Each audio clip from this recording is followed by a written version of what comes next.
हमरे समता टेलीविजन से आवल गए है बहरावा से।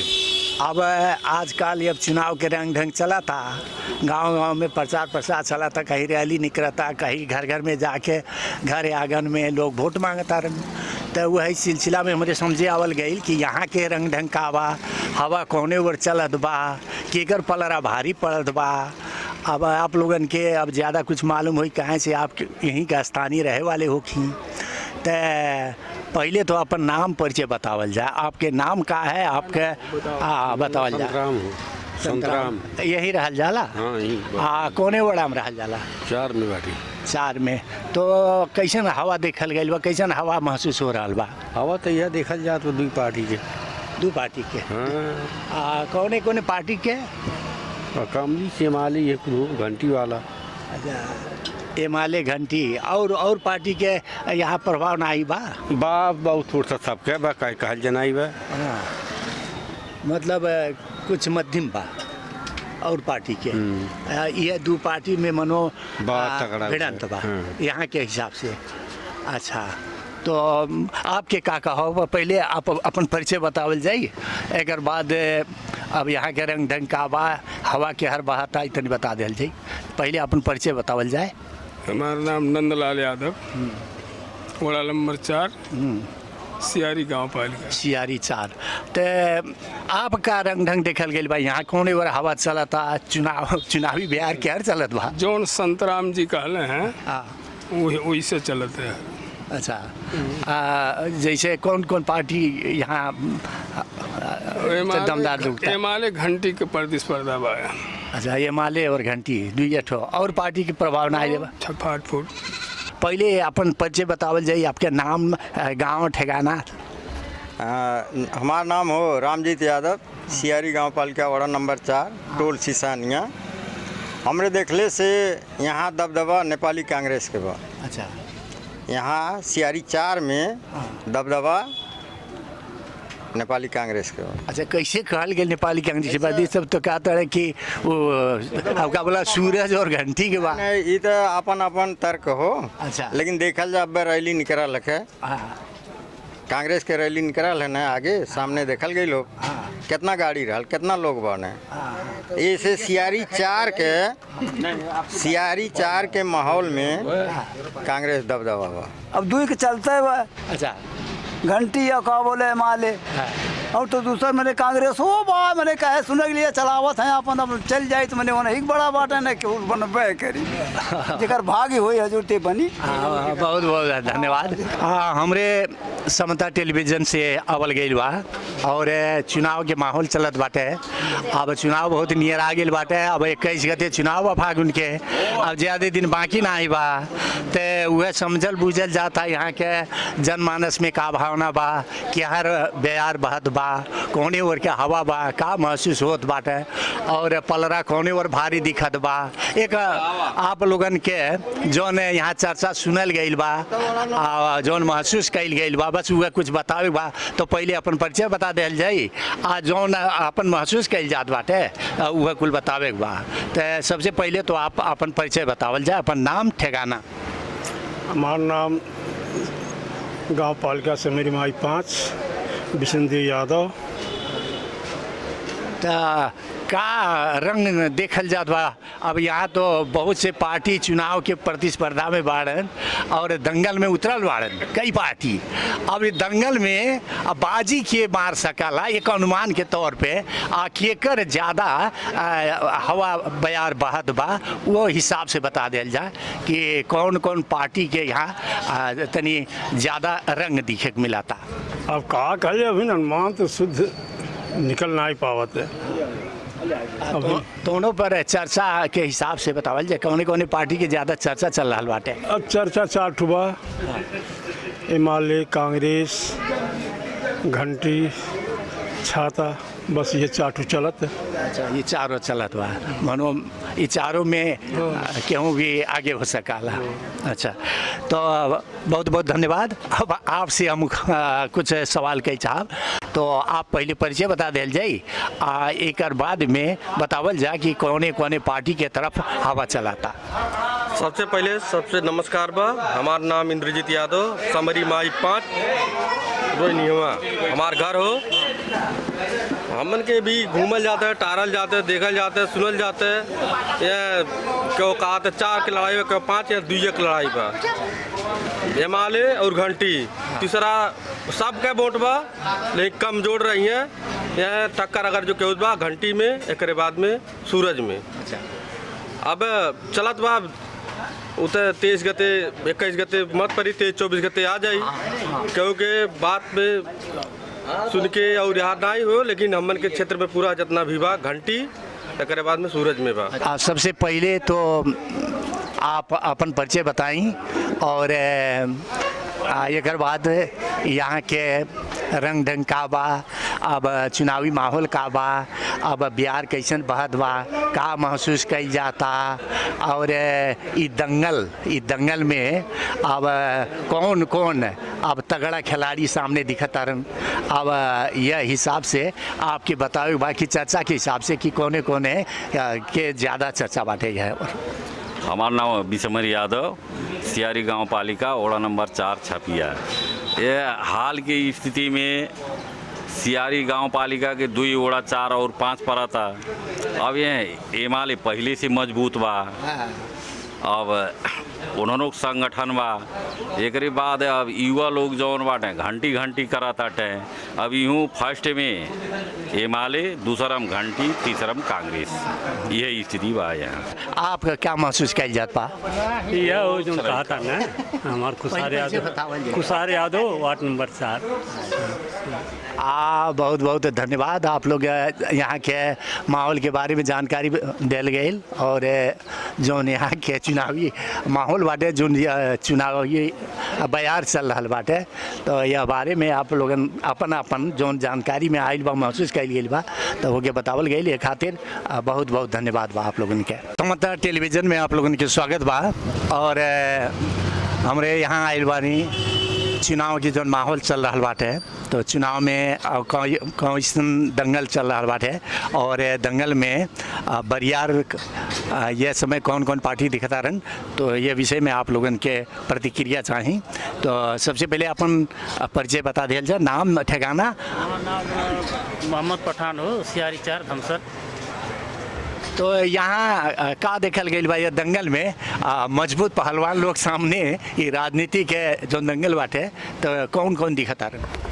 अब देखे के दोनों लागत था, घंटी बा, हिमालय भी बा, ये सुझा था।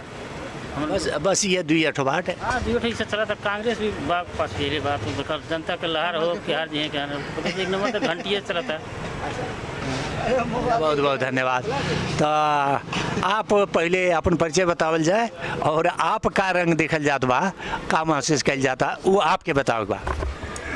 हमारा नाम सीताराम हो, सीताराम राजभर, यहीं रहे वाला हो कि हमरे देखले में जोड़ कतोड़ सब पहलवान बाटे, जैसे एमाले बाटे वैसे कांग्रेस बाटे, वैसे कहे भइल कि घंटियों चलत बा, ओकरे बाद हारन जवन बा वो जोड़ के तोड़े हमरे देखले में बा, और जेकर किस्मत सही होई वह विजय होई के लेके जाए। बहुत बहुत धन्यवाद। आपका महसूस कल जाता है यहाँ के जो माहौल बात है, ये चुनावी दंगल के, आपका महसूस कल जाता? हेलो, अब पहले तो अपन परिचय बताओ जी। कोटही माई दुई, मिथिलेश कुमार मिश्रा। अब यह चौराहा के लोग प्रक्रिया दी हैं, लेकिन जो कहले हैं बाबू, समग्र में सबके वह कुश्ती माने कहूँ भेड़ा भैंसिक दंगल ना हो, ये आगे पीछे वाला वोट हो, केकर आगे जाते केकर पीछे जाते। अब इन वर्तमान स्थिति में कांग्रेस एमाले पहला रेस में, दूसरा रेस में घंटी हारन जौन बाबू कहले हैं वो बा। समग्र में लड़ाई त्रिकोणीय बा। अब अपने अपने विचार के ऊपर के तो विचार व्यक्त करे वाला चीज़ हो, लेकिन हमारे देखले में 4 नंबर क्षेत्र में कांग्रेस अभिन भी रेस में आगे बा। और आप यहाँ माहौल के कैसे महसूस कल जाता, कैसे हवा देखल जाता, कैसे महसूस कल जाता? हमारा नाम हो नाथू थारू, हमार घर हो सियारी 3 भोरवा। हमार क्षेत्र हो 3 नंबर।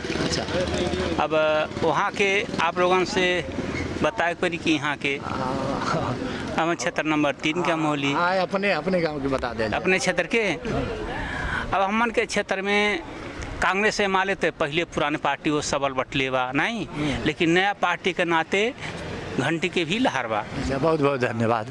हाँ, समता टेलीविज़न में स्वागत बा। हमारे साथ में एक जेनजी बहन भी है और ये बहन के का प्रतिक्रिया बा यहाँ के चुनाव के माहौल के बारे में, इनके अनुभव का बा, का महसूस कर रही। सबसे पहले तो आप अपन परिचय बतावल जाई और एक बाद में। नमस्कार, मेरा नाम लक्ष्मी जायसवाल, घर चाहिए छपिया।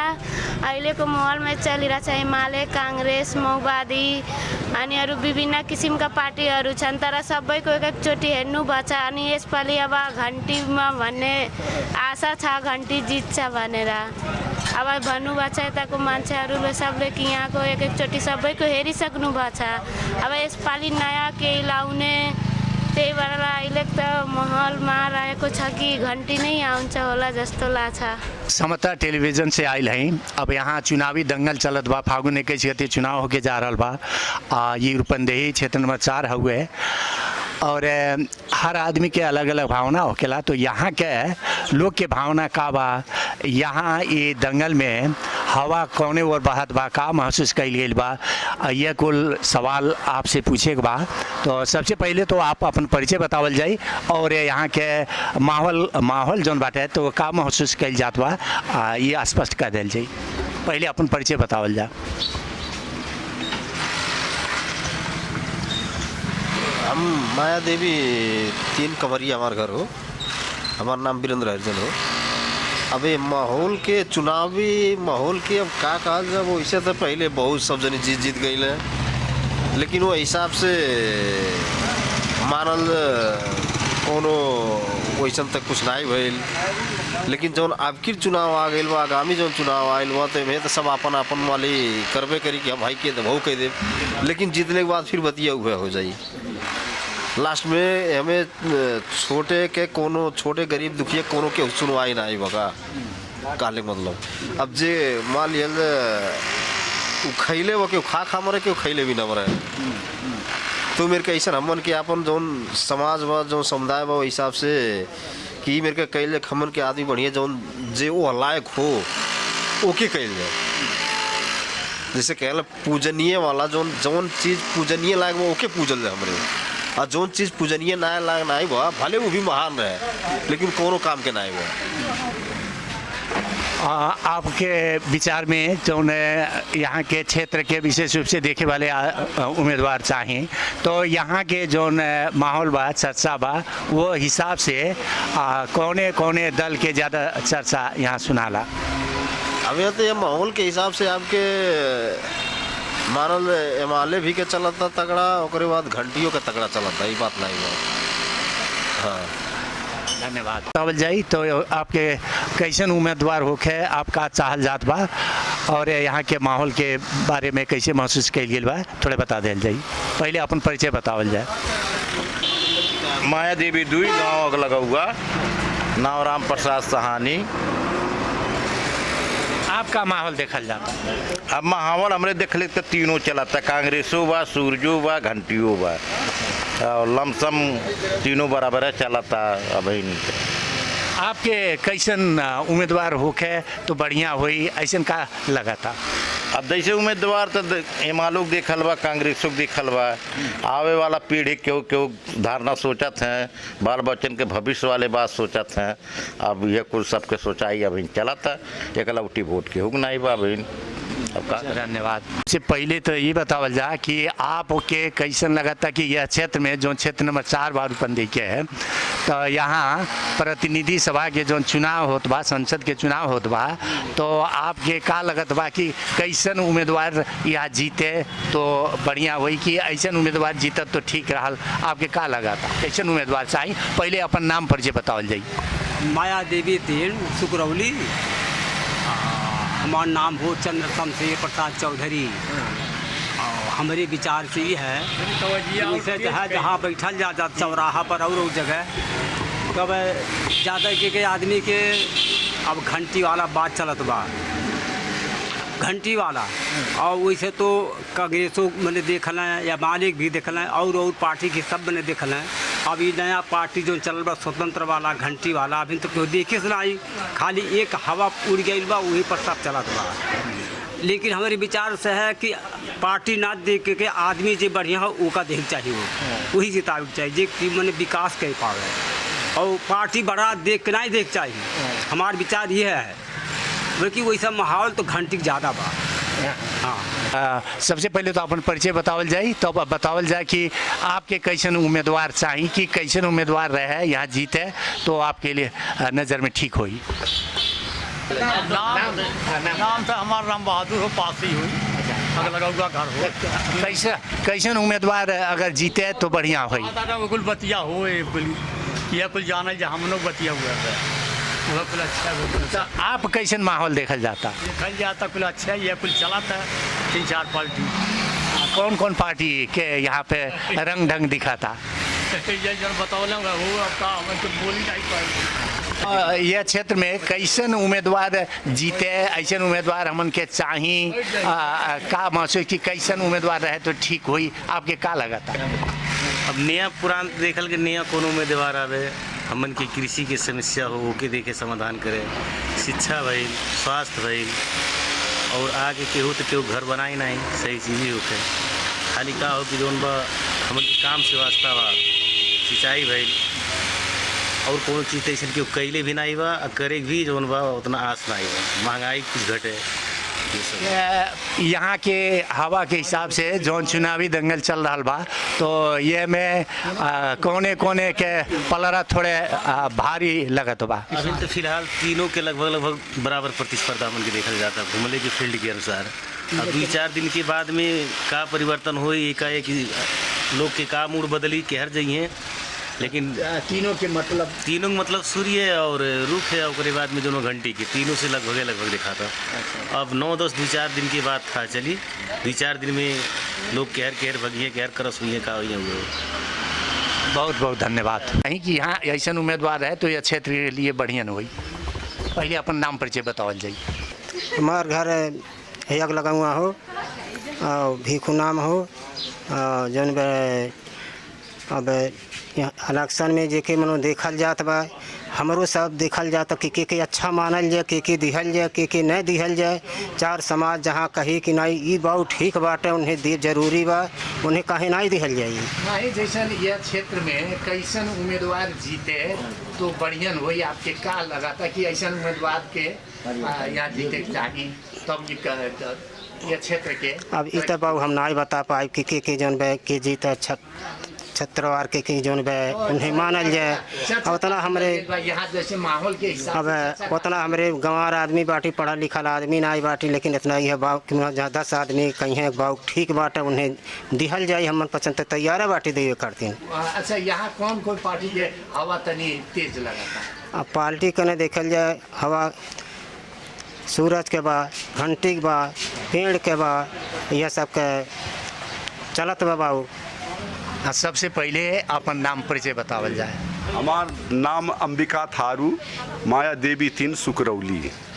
तो जैसे चुनाव के माहौल बा, चुनाव चलता, अब ज़्यादा दिन बा ना, हफ्ता दिन बा, फागुन 21 में चुनाव बा, तो आपके का लगता कि कैसन उम्मीदवार अगर जो विजयी होके जाए, कि ऐसा उम्मीदवार के वोट दे के जितावल जाए तो यह क्षेत्र के तरक्की बढ़िया से हुई, तो आपके का लगता कैसे उम्मीदवार आपके चाहिए? अब जैसे ऊपर के था उम्मीदवार हमें नहीं मालूम बा, जो काठमांडू वाला आ यहाँ वाला जौन बा ई जौन हमन के एरिया में बा, जैसे यहाँ के मने तो भाई बढ़ियन बाटे हैं, हमारे उन्हन के शासन जानल रहन सहन, अब वह कुल तो जानल जाला। आ ऊपर वाला के बनी वो तो नहीं मालूम बा ना, ओकर देखल बा।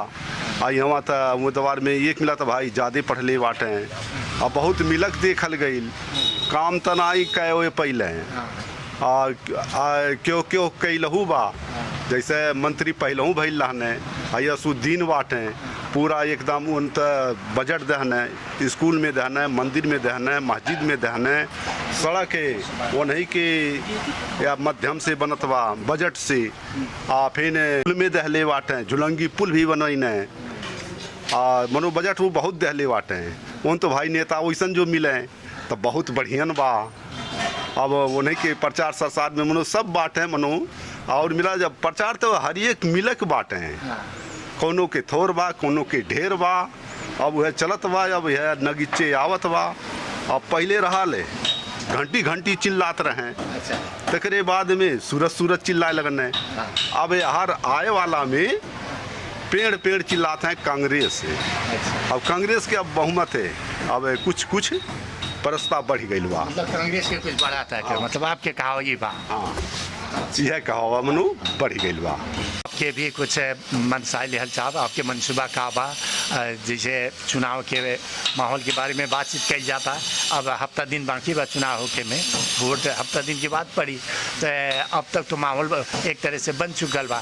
तो सबसे पहला बात ये बतावल जाए कि पहले तो अपन परिचय दिल जा एक बात बतावल जाए कि आपके कैसन उम्मीदवार जीत के जाए तो बढ़ियन हुई ऐसा का लगा था? हमार नाम है राम कृपाल चौधरी।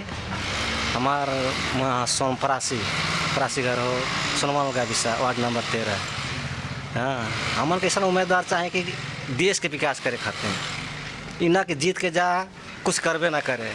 केना नेता हो जीत के चल जाता ना यार मुड़ के देखते नहीं वहाँ को। हाँ कि का होता जनता कैसे बा कैसे बहुत परेशानी बा कि नहीं बा कुछ है नहीं ओकर के राय सलाह देते नहीं वटा को। हमन कैसा नेता चुनल जाए कि ताकि देश के विकास करे हमारे वार्ड के विकास करे मैंने ये हम चाहते हैं।